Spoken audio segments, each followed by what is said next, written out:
May gabi mga igsuon, karong adlaw, piyesta ni Padre Pio, ang pare nga milagroso. Abi ninyo sa buhi pa si Padre, daghan kay siyag sakit. Dili na gani nako ma-memorize kay daghan gyud. Akong basahon ha? Bronchitis, painful kidney stones, chronic gastritis, arthritis, hernia, tumor sa iyang dalunggan, ug ang pinakasakit, stigmata. Unsa na? Ang samad ug ang kasakit nga gibati ni Kristo sa dihang siya gilansang sa krus, maupoy na sinati ni Padre Pio. Naa sa iyang mga kamot ang samad ni Kristo. Nga ingon pa niya, grabe gyud kasakit nga nakahangyo siya sa Ginoo nga mawala unta ning tanan. Pero ang ending, gi-welcome gihapon niya tanan. Nganuman, kay diha nato makita mga igsuon nga ang Dios nagtugot, nag-alaw nga kita maanaay mga sakit. Tungod kay gusto niya nga mulalom ang atong pagtanaw sa atong mga kasakit. Naa manggutay tendency nga mulikay sa sakit. Masuko kung naisakit.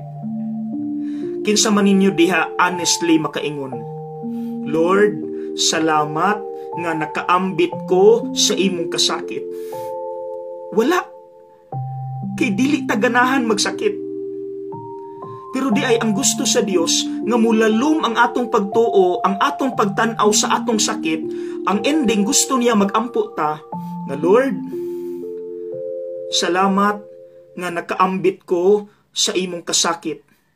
Kay sama nga ikaw gilansang namatay, ako pod musinati pug ko niining tanan nga mga pag-antos, kay human sa tulo ka adlaw ikaw na banhaw, ako pod Lord, in your time imo pug kong ayuhon.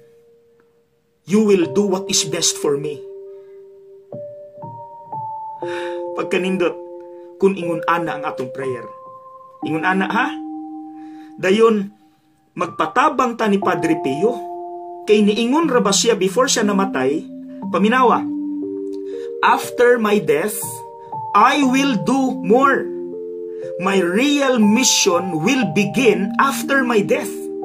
So mga igsuon, naagyod siya'y buhaton kung magpatabang ta niya.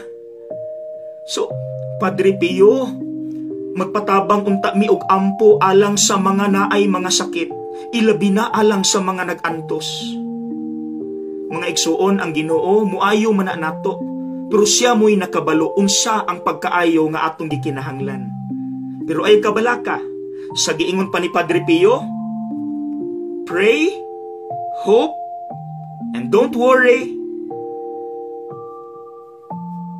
Okay? God bless.